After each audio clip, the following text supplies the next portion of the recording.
Ambassadors, members of the press, ladies and gentlemen, dear friends, I want to open with a sad note. Following the events yesterday leading to the death of the Palestinian minister Zayed Abu Ain, loss of life always brings pain. The State of Israel is committed to carry out a careful examination into the events which led up to Abu Ain's death. Israel will act according to the rule of law. At this difficult time, both sides have the duty to be responsible and encourage calm. Well, dear friends, I have heard and read so much in the last weeks and months about the health of Israel's democracy. In Israel and abroad, many questions have been asked, many concerns have been raised, and even accusations have been made. They say that Israel is democracy under pressure, that Israel democracy is fading. It is true that we had a very difficult year in Israel. We have fought a painful battle against the Hamas in Gaza. We have seen an increase in terror attacks across the country. We have seen serious increase of tension between Jews and Arabs, Jews and Muslims. Just across our borders, there is yet more instability and war, more bloodshed and hatred. Further abroad, Israelis and Jews are being targeted by boycott and anti-Semitism. Indeed, it has been a difficult and painful time. Israel now facing serious challenges, social challenges, political challenges, and security challenges. However, as one who lived here, not only in Israel, here in Jerusalem, all his life, let me assure you, the State of Israel has dealt with difficulties in the past and has overcome them. In its short history, Israel's democracy has stood firm in the face of so many challenges. It survived the removal of thousands of Jews from their homes in Gaza after the decision of the redeployment. It survived wave after wave of brutal terror attacks against its people. 6 wars, major military campaigns, tens of thousands of fallen soldiers and civilians. It survived the assassination of a prime minister. My friends, ladies and gentlemen, I'm not here to give you a lesson in Israeli history. Sometimes my very statements do not serve Israel public diplomacy abroad, what is known as hasbara, the Israeli hasbara, since I prefer to say exactly what I believe in. Israel is a proud, democratic and Jewish state, Jewish and democratic. This is our DNA. Not more democratic than Jewish and not less Jewish than democratic. But do not be fooled. While at times it may seem there are no red lines in the political debates in Israel, our history has proven again and again that Israel's democracy itself has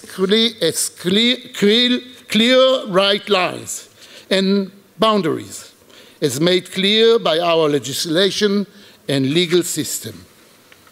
These moral boundaries express Israelis' absolute commitment to defend the rights of all its citizens, the right of its minorities, Arabs and Jews as one.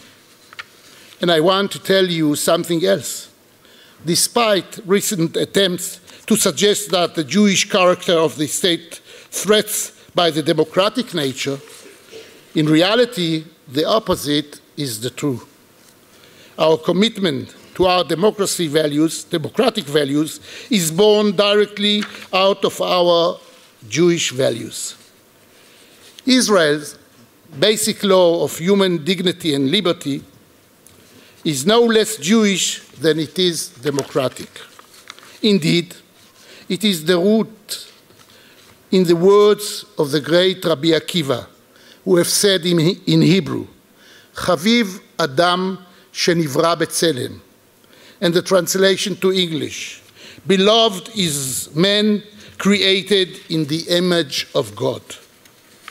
The very same teaching used as basis for the Universal Declaration of Human Rights.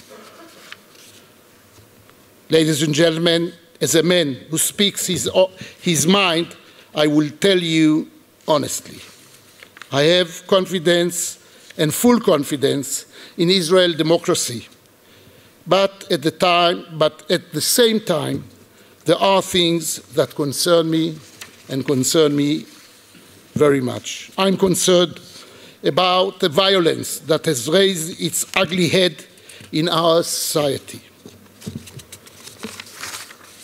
I'm concerned by the public political atmosphere which brought us the Jewish nation-state bill, a bill which is at best unnecessary, as I have clearly stated. I'm concerned about the low point of relation between Arabs and Jews, between Jews, Muslims and Christians, between Israelis and Palestinians. You all have to know that the very definition of the State of Israel is that Israel is a Jewish democratic state. And of course, it brings us sometimes to questions. If it is a Jewish state, and if it is a democratic one, why should it not be defined as a state of all its citizens? And I can assure you that the idea of returning of the children of Israel, returning of the Jewish people to their homeland was necessary and was, of course, agreed by all nations in the 29th of November 47, because everyone knows that Jew is not only religion, it is also people of the same nation. And we have returned back to our homeland and to Jerusalem, the city that we have prayed for 2,000 years to have the opportunity to return back, because we have prayed to God 3 times a day, God, with your mercy, please return us back to Jerusalem.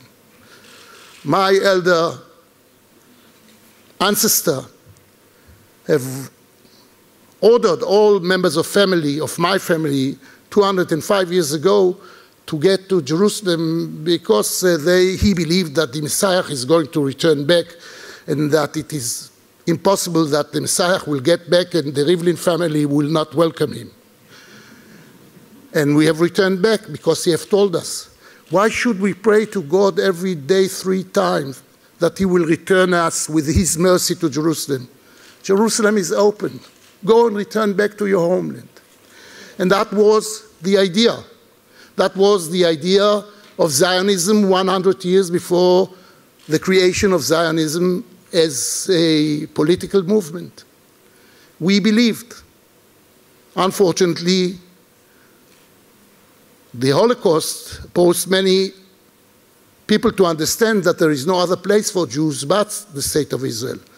But Israel is not compensation because of the Holocaust. Israel is the homeland of the Jewish people.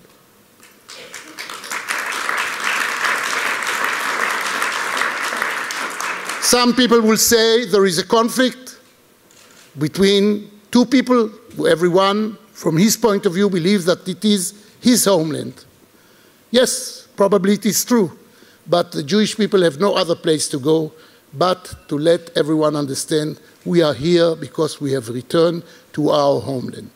Of course, Jews have to understand, and to understand it very well, that those people who were born to this land, this is their motherland as well. And this conflict is struggling within ourselves, and that is a real problem. And I'm concerned. I'm concerned about interpretations that is being given by citizens in Israel about the idea of a Jewish democratic state.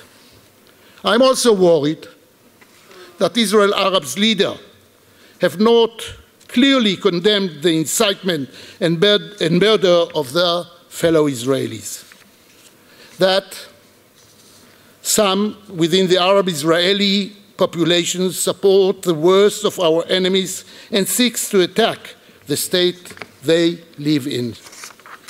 We understand that many Israelis, Arab Israelis, have the conflict within themselves, between their loyalty to the state of Israel, to their state, and to their people, the Palestinian people. I'm also troubled that Israel is not determined enough to address the significant economical and social gaps that lies between Arabs and Jews of this country. The truth is, we have not done enough to build bridges or trust between the peoples of this country. This task stands before us. It stands before me. My dear friends, despite all challenges we face, despite the problems I have mentioned, at the end of the day, we must remember that the intensity and the democratic debate in Israel is not a sign of weakness, but a sign of strength. It is a sign of a society brave enough to deal with the most fundamental dilemmas concerning its identity and values.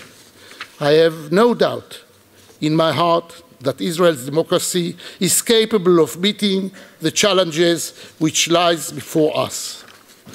And it will continue to do so passionately and bravely in its Jewish and democratic way, and there is no gap between Jewish and democratic ways, because they are and they should be the same. Thank you so very much.